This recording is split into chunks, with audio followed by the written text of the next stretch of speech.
Hello Neil, comme convenu, je te fais une petite vidéo sur Gears. Donc, tu avais choisi le driver.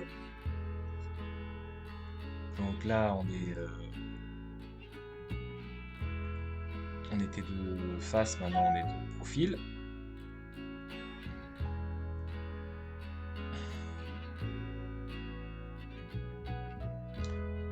Donc là, c'est une vue assez originale, ça. Généralement, on se met pas là avec la caméra. Voilà. Behind.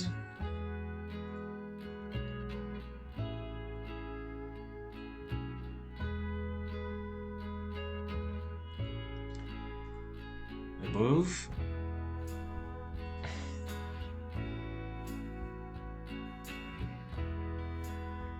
Oh, t'as quand même un bon swing, hein, Neil, hein. Et là, below.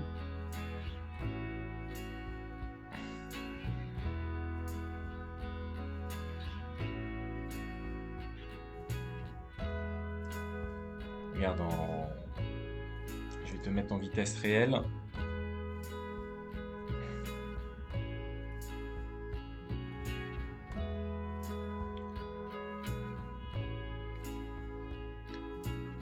Voilà.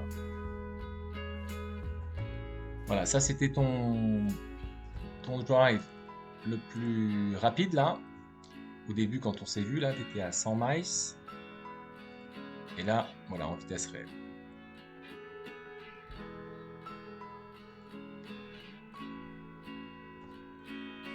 Bon, maintenant, tu te souviens, on avait parlé du chemin de club.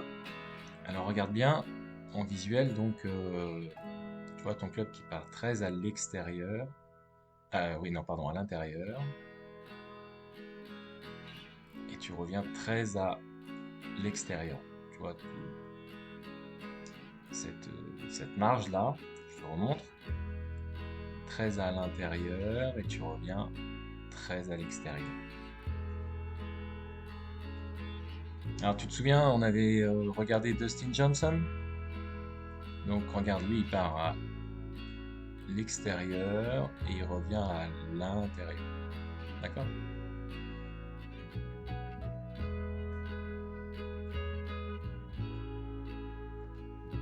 Là je te montre Bryson de Chambaud, comme c'est un joueur un peu à la mode. Donc là, lui pareil, regarde, tu vois, il part à l'extérieur ici et il va revenir à l'intérieur. Là, c'est Rory McIlroy. Regarde, pareil. Donc, la canne qui part ici, là, et qui revient à l'intérieur.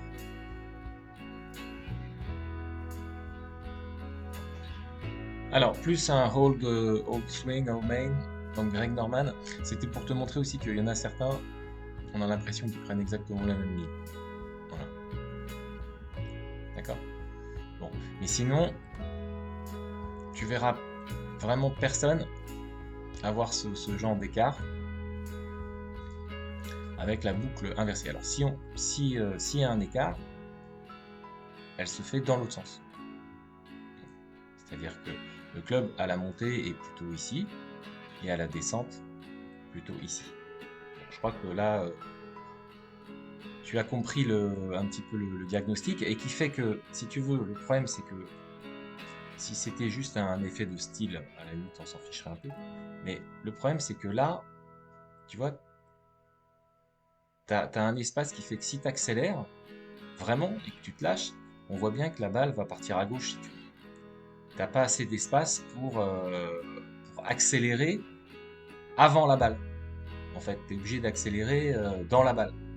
Alors c'est l'accélération avant la balle qui va vraiment faire en sorte que tu vas gagner en vitesse et surtout que tu vas pouvoir taper square.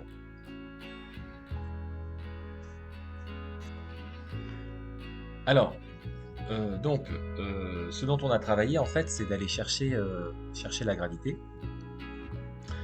pour libérer de l'espace dans l'accélération.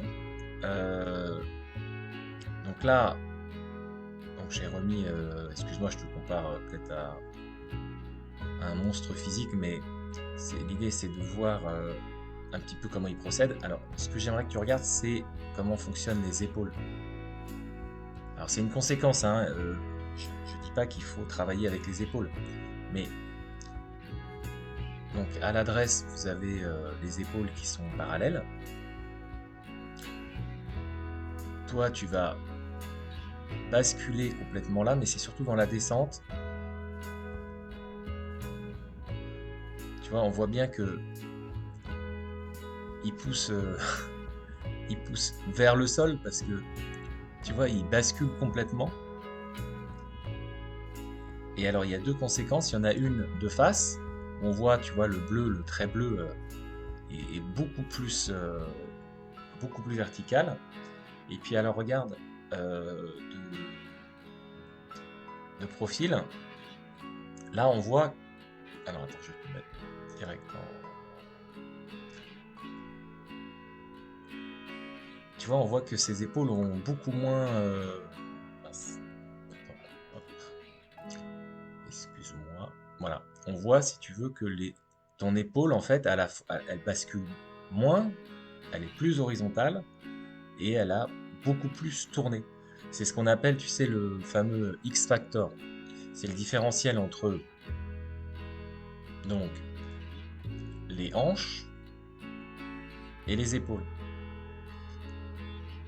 Donc tu vois que son différentiel, lui, est beaucoup plus important que le tien. Mais il n'y pense pas en fait, hein. C'est juste que lui, il organise son énergie complètement différemment. Il pousse beaucoup plus vers le sol pour actionner le... Alors, quand je dis il pousse vers le sol, il pousse au niveau de son bras droit. Il déplie bien le bras droit vers le sol pour actionner le levier du swing. Et il vient chercher la gravité. Alors la gravité, je te rappelle, elle est là. La balle est là, la gravité est là. Ici, là. D'accord? Si tu pousses comme ça, ben là, tu n'es plus dans la gravité. D'accord? Donc forcément, tu peux faire un mouvement pas forcément avec un club, mais c'est évident que si tu viens pousser ici avec ton bras droit, ben tu verras que ton épaule va basculer. Elle va pas tourner. En fait, c'est ça. L'épaule bascule. Elle est vraiment désolidarisée du mouvement des hanches. Mais ce qui est normal. Et c'est un effet naturel en fait. Il suffit juste d'aller chercher donc l'énergie plus bas. Bon. Sinon, ce qui est dommage, c'est que tu vois, ça c'est tes contacts de balle. Ça prouve bien qu'il y a un... Bon, tu n'es quand même pas manchot, hein, tu tapes fort, hein, mais il te manque un espace pour pouvoir être à l'aise dans l'accélération. Et cet espace, en fait, il est vraiment avant l'impact. Il faut vraiment accélérer avant l'impact et dans la gravité. Voilà. Bon, bien sûr, travaille ça avec des petits clubs. Et de temps en temps, travaille-le avec le driver, mais sans balle. Juste pour que tu actionnes le levier. Et souvent, ce qui fonctionne bien, Neil, c'est de l'actionner, tu vois, au lieu de toucher le sol, essaye de faire passer ton driver à 50 cm au-dessus du sol. Et là, le fait de pousser, là, tu vois, hop, et tu as le club qui s'enroule autour de toi. Ça crée comme une onde de choc, en fait. Voilà. Bon, on aura l'occasion d'en reparler. En tout cas, merci et puis à très bientôt, Neil. Bye.